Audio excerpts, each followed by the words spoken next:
Prison ಐಲ್ಯಾಂಡ್ನ ಅಸ್ಲಿ ಪ್ರಿಸನ್ಗೆ ಬಂದಿದ್ದೀವಿ ನಾವೀಗ. ಈ ಪ್ರಿಸನ್ನಲ್ಲಂತೂ ಯುರೋಪಿಯನ್ರು, ಅರಬ್ರು, ಆಫ್ರಿಕಾದ ಜನಗಳ ಚರ್ಮ ಸುಲಿದು ತಿಂದುಬಿಡ್ತಾಯಿದ್ರು. ತೋರಿಸ್ತೀನಿ ಬನ್ನಿ.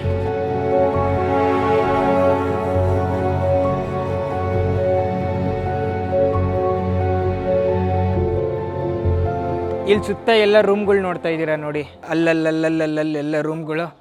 ಆ ರೂಮ್ಗಳೆಲ್ಲ ಮುಂಚೆ ಪ್ರಿಸನ್ ಆಗಿತ್ತು. ಆ ಜೈಲ್ಗಳಲ್ಲೆಲ್ಲ ಆಫ್ರಿಕನ್ ಜನಗಳಿಗೆ ಕೊಡಬಾರ್ದಂತಹ ಕಾಟ ಕೊಡ್ತಾಯಿದ್ರು. ಮುಂಚೆ ಪ್ರಿಸನ್ ಇದ್ದಿದ್ದು ಈಗ ಬಾರ್ ಆಗಿಬಿಟ್ಟಿದೆ, ಕುತ್ಕೊಂಡು ಎಣ್ಣೆ ಹೊಡೆಯೋದು. ಆದರೆ ಮುಂಚೆ ಇದ್ರ ಕಥೆನೇ ಬೇರೆ ಇರ್ತಿತ್ತು. ಇದರೊಳಗಡೆ ಬಂದ್ರೇ ಜೈಲೊಳಗಡೆ ಬಂದಂಗೆ ಫೀಲ್ ಆಗುತ್ತೆ. ಆಫ್ರಿಕನ್ ಜನಗಳನ್ನ ಇಲ್ಲಿ ಎಲ್ಲ ಕೂರಿಸ್ತಾಯಿದ್ರು. ಮಕ್ಕಳು, ಮರಿ, ಹೆಂಗಸರು, ಗಂಡಸರು ಎಲ್ಲರನ್ನೂ ಏಕಕಾಲದಲ್ಲಿ ಎಲ್ಲ ಹಿಂಗೆ ಕೂರಿಸ್ತಾಯಿದ್ರು. ಇಲ್ಲಿ ಅಧಿಕಾರಿಗಳು ಕೂತ್ಕೋತಾಯಿದ್ರು.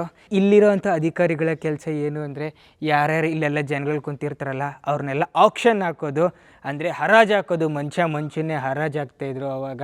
ಇವ್ನು ಅಮೇರಿಕಾಗೆ, ಇವ್ನು ಯುರೋಪ್ಗೆ, ಇವ್ನು ಪರ್ಷಿಯಾಗೆ ಅಂತ ಹಿಂಗೆ ಹರಾಜು ಹಾಕಿ ಯಾರ್ಯಾರು ಎಲ್ಲೆಲ್ಲಿಗೆ ಮಾರಾಟ ಆಗ್ತಾಯಿದ್ರು ಅಲ್ಲೆಲ್ಲಿಗೆ ಕಳಿಸ್ಬಿಡ್ತಾಯಿದ್ರು. ನಿಮ್ಗೆ ಗೊತ್ತಿರಬೇಕಲ್ಲ, ಅಮೇರಿಕಾದಲ್ಲಿ ಬ್ಲ್ಯಾಕ್ ಅಮೇರಿಕನ್ಸ್ ಇದ್ದರು. ಬ್ಲ್ಯಾಕ್ ಅಮೇರಿಕನ್ಸು ಅಮೇರಿಕದಲ್ಲೇ ಉಟ್ಕೊಂಡ್ರ?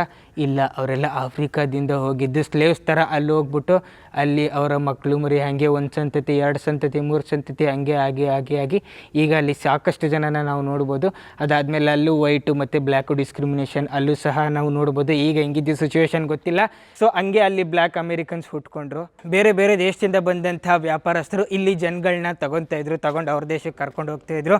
ಮತ್ತು ಇನ್ ಕೇಸ್ ಯಾರಾದರೂ ಆಕ್ಷನ್ ಆಗ್ದಿರ, ಅಂದರೆ ವ್ಯಾಪಾರ ಆಗ್ದಿರ ಉಳ್ಕೊಂಡ್ಬಿಡ್ತಾರಲ್ಲ, ಅವ್ರನ್ನೆಲ್ಲ ಕರ್ಕೊಂಬಂದ್ಬಿಟ್ಟು ಸೀದಾ ಸಮುದ್ರಕ್ಕೆ ನುಗ್ಬಿಡ್ತಾಯಿದ್ರು.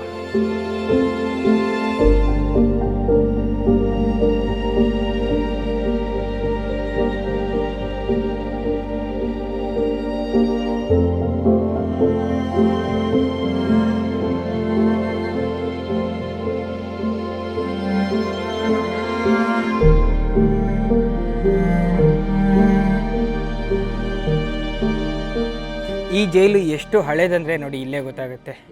ಗೋಡೆಗಳಿಗೆ ಹಾಗೆ ಬೇರು ಅಂಟ್ಕೊಂಬಿಟ್ಟಿದೆ. ಸದ್ಯಕ್ಕಂತೂ ಬೇರು ಜೀವಂತವಾಗಿಲ್ಲ ನೋಡಿ. ಜೈಲಿನ ಸ್ಥಿತಿ ಹೀಗಾಗಿದೆ.